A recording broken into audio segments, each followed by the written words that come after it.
So, welcome back again mga idol dito sa Australian Brothers. So, for today, ito, waiting na naman tayo ng ating mga ibon. So, katulad nga nung sinabi ko doon sa last video natin na yung ibon natin ngayon, so papakawalan ulit ng same place noong last distance 195 kilometers. So, ito yung panahon, maulap, mataas na yung araw. Time check tayo 9:31. So pinakawalan yung ibon ng 8:05. So yung hangin natin ngayon, headwind tayo ngayon. So pero hindi naman kasi malakas yung hangin.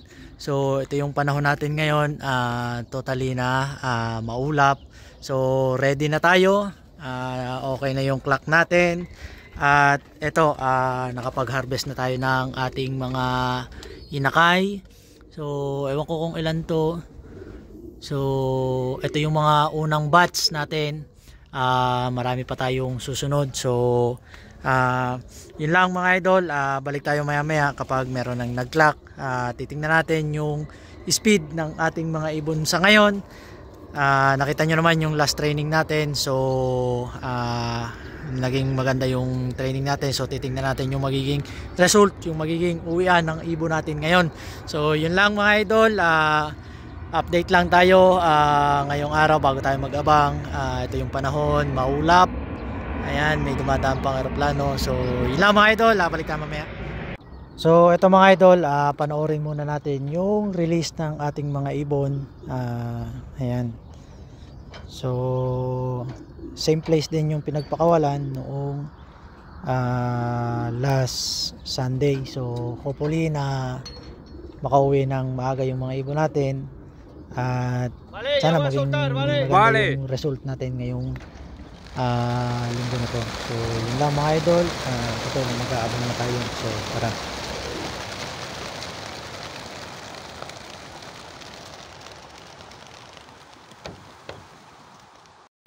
So ito mga idol, waiting na tayo. Yun nga, pinakawalan yung ibon ng 195, headwind tayo. May nagdadatingan ng ibon. So hopefully may parating na rin tayong ibon. Yun nga, ang speed pa ay nasa 1,300 pa yung speed. So sana maging maganda yung pauwi natin. So ayan, medyo naghawa na yung kaninang maulap. Ayan. So maghihintay na lang tayo ng ibon. Sana sa unang datingan ng mga ibon meron tayo. So yun lang mga idol. Balik tayo mamaya pagka meron na tayong ibon. Ito mga idol, may ibon na tayo. Ayan, dalawa. Si 95.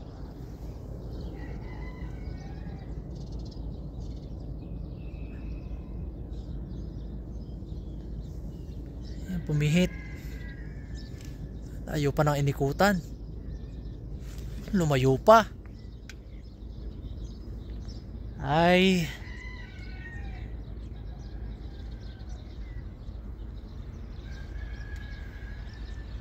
Yan.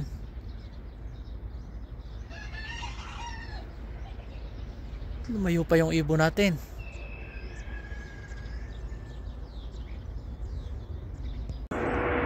Hindi. Ano to, kapatid ni 44? Yung blue bar. Ayan o, yan pala, dalawa. Si 95. May ibon na natin, dalawa. Ayan, si 95. Parehas yung nasa ano yan. Ayun. So, taboy natin tong young bird na to. Late breed to, kapatid to ni 44.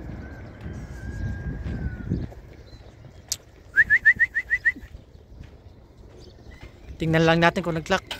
Ito idol, pantatlong ibon natin. Ayan na, nagsabay. 4, 5. Ito, si 33. Ayan. Ayan si 44, nandito na rin si 44. Ayan si 44. Ayan, bababang yan. Ayan si 44. Ito si 25. Ayan si 25 yan. 5 ibon. Aboy ko lang. Puros nasa team to.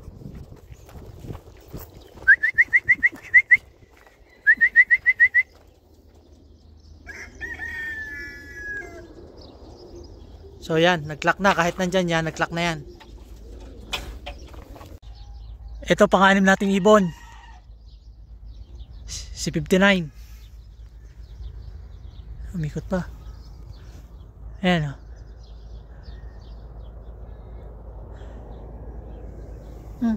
Umikot ka pa ng umikot.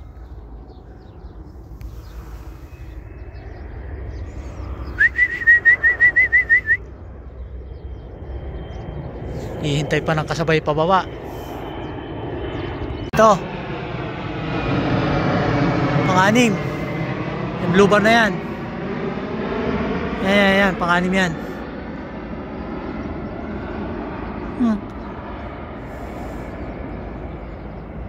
Ayun. Si 66.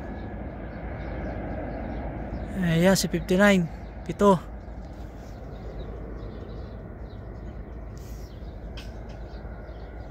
So, ito mga idol, itong pitong ibon na dumating sa atin. So, lahat yan ay team natin yan. So, tatlo na lang yung kulang natin sa team natin. So, yun lang mga idol. Balik muna tayo sa labas. Maghihintay tayo ng dating pa ng mga ibon natin. Ibon natin, si 37. Ayan, clock na yun. Eto, sa atin pa rin to. Ito parating na to. Ayan. Ayan, pa-flight na yan. Dalawa. Ayan, dalawang yan. Si 51 yata yan.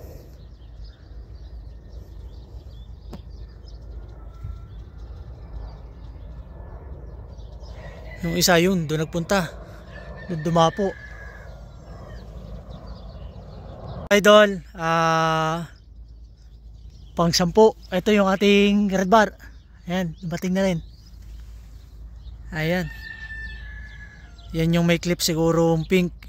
On time yan dumadating eh. So yun.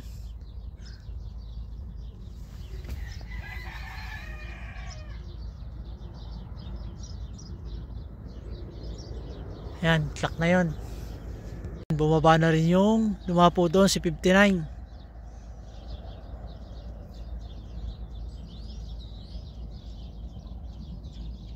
Yun, nag-clock na rin. Ibon natin pang 11 o pang 12.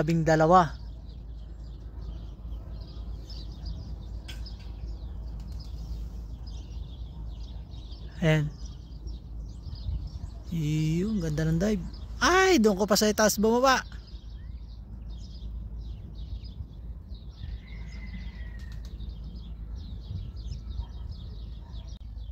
Ayun, bumaba na. Yung 42 yata. Aboy natin.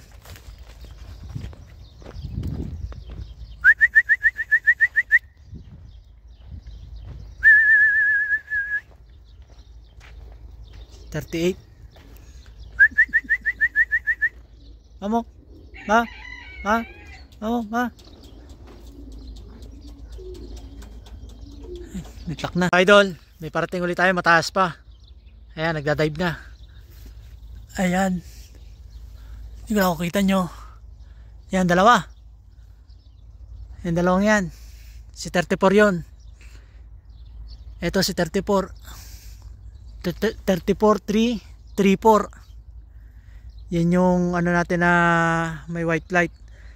Etong blue bar na to, hindi natin alam to kung sino. Ayun.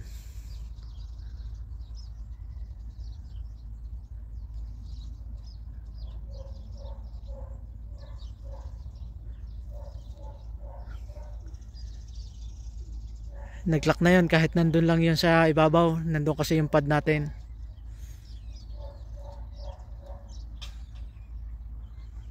Ayan, bumaba na rin yung isa. Ayan, late breed din yun. Yung blue bar na yan, late breed din. Kaya lang, sinalpakan natin yan ng all bird na ring. Idol, Ayan. Si 21. Pang long distance natin. So, ito mga idol, titingnan muna natin kung ilan yung ibon natin. So, 1, 2, 3, 4, 5, 6, 7, 8, 9, 10, 11, 12, 13, 14 na yung ating pauwi. So, tingnan natin sa clock natin kung 14 nga yung nag-clock. So, tingnan natin dito. Ay, 15 pala. Ba't gano'n ang bilang natin? Teka, ulitin natin. 2, 4, 6, 8, 10, 11, 12, 13, 14, 15. Ito po ang isa, si 39, 16. So, 16 yung pauwi natin. Sa team natin, kulang tayo ng isa, si 48. So, yun lang mga idol. 16 bird na tayo. So, ayan si 39. Nasa team din natin yan. Ito mga idol, pang 18 ibon natin. Yan.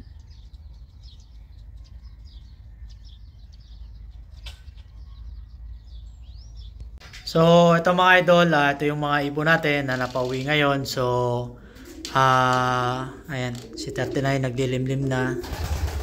Dyan yung kay 44. So, ito yung kay 221.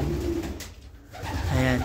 So, ngayong race na to, ano tayo, 21 out of 24. So, yan yung mga ibon natin.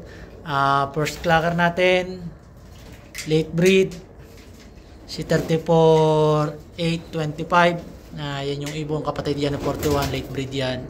So, yan yung una natin parating. Tapos si 95. Ayan, si 95. Ito, all bird. So, yun lang mga idol. Magsasarado na tayo ng karera natin. Pupunta tayo dun sa kaibigan natin kasi ayaw gumana nung live. So, hindi ko maisarado yung karera natin. So, kulang tayo ng 3. As usual, yung kapatid ni 44. Ayan, yung red bar natin na yung laging late na dumarating sa atin. So, yan, ito yung ibon natin. So, mamaya babalik tayo sa loob. Titingnan natin kung makakabalik pa yung kulang nating 3. So, ayan yung update ngayong race natin. So, ayan yung mga ano ng ibon natin na galing sa 195 km. So, headwind tayo ngayon. So, ang speed pa nung ibon natin, mamaya ko na lang sasabihin sa inyo pag naisarado na natin yung ating race. Kasi nga,